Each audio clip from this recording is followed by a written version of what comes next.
Bonjour. Donc, il s'est avéré que cette partie 2 est un peu longue, donc j'ai décidé de la décomposer en deux vidéos. Rappelons que nous avons vu ou exploré donc le type match et le type match collection au niveau de la vidéo précédente. Au niveau de la présente vidéo, toujours dans cette partie 2, nous allons découvrir le type regex compilation info.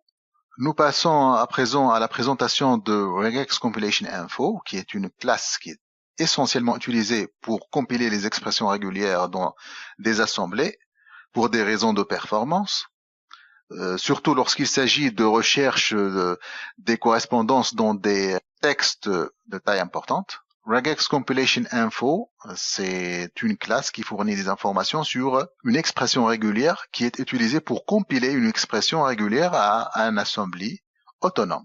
Voilà, donc je vous invite à lire attentivement ces notes. Et il n'y a pas un exemple ici, mais ce n'est pas grave, je vous ai fourni un exemple, on va le voir tout de suite. Donc de retour vers Visual Studio, je vais chercher la méthode de démonstration relative à regex compilation info. Je cherche, voilà, donc c'est la méthode. On va la copier-coller au niveau de main. Et là, je vais ajouter le modificateur statique pour que je puisse l'utiliser au niveau de void main. Donc cette méthode-là, qu'est-ce qu'elle va faire? Elle va tout simplement générer une expression régulière ou un type regex compilé dans un assembly. Je vais tout d'abord donc expliquer la logique relative à cette méthode-là, et puis on va l'exécuter et voir la démonstration. Tout d'abord, je vais définir un tableau de type regex compilation info. Et c'est obligatoire de définir un tableau puisque par la suite, nous pouvons donc utiliser cette méthode-là, la méthode compile to assembly, qui accepte seulement des tableaux de regex compilation info. Donc après avoir défini ce tableau-là, nous allons entrer nos expressions régulières. Nous allons donc définir nos expressions régulières et nous allons les passer au niveau des constructeurs de chacun des éléments regex compilation info du tableau regex info. Vous remarquez déjà que l'option regex options est définie à compile d'ici. Mon regex représente le type du regex qu'on va utiliser. Le premier élément regex qui correspond à notre pattern cherché au niveau des chaînes d'entrée. Donc là, c'est le pattern qu'on va chercher au niveau des chaînes de caractères d'entrée. Mon regex représente le nom qui va être utilisé par la suite au niveau du code. Mon assembly représente l'espace-nom qu'on va utiliser par la suite lorsqu'on va consommer cette assemblée-là. Et finalement, true va définir notre type comme étant un type public, c'est-à-dire qu'on peut l'exporter ou le consommer à partir d'autres codes. Une fois nous définissons nos regex ou type regex qu'on va incorporer au niveau de l'assembly, nous définissons donc un assembly à travers cette classe assembly name. Nous précisons bien sûr le nom de l'assembly. Là, vous remarquez déjà que j'utilise le même nom là pour définir le namespace et le assembly, le nom de l'assembly. Vous pouvez d'ailleurs utiliser un nom différent. Une fois donc j'instancie un assembly, je vais compiler cet assembly là ou ajouter ces regex info que je viens de créer au niveau de regex info. Donc je vais les passer en tant qu'argument à cette méthode compile to assembly.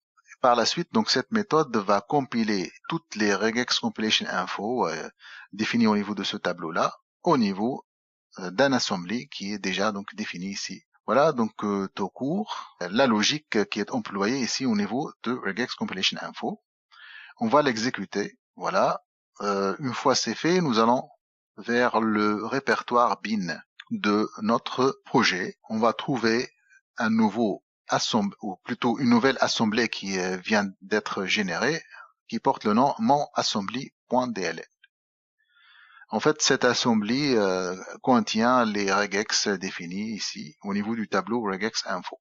Voilà, donc je vais juste ajouter une référence à mon assembly à partir de mon projet.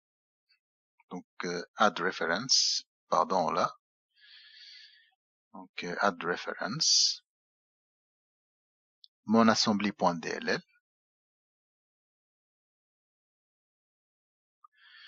et puis, je vais donc ajouter le namespace au niveau du code qui va consommer mon assembly plutôt. Donc, et là, je vais plutôt effacer tout cela et je tape mon regex. Et voilà, donc la classe est prête à être utilisée. Donc, new mon regex. Et puis après la définition de mon regex, je peux l'utiliser, par exemple pour chercher une occurrence au niveau d'une chaîne d'entrée. Donc var match par exemple égale mon regex point match et je passe la chaîne d'entrée. Par exemple là 1, 2, 3, 4. Je vais exécuter le code.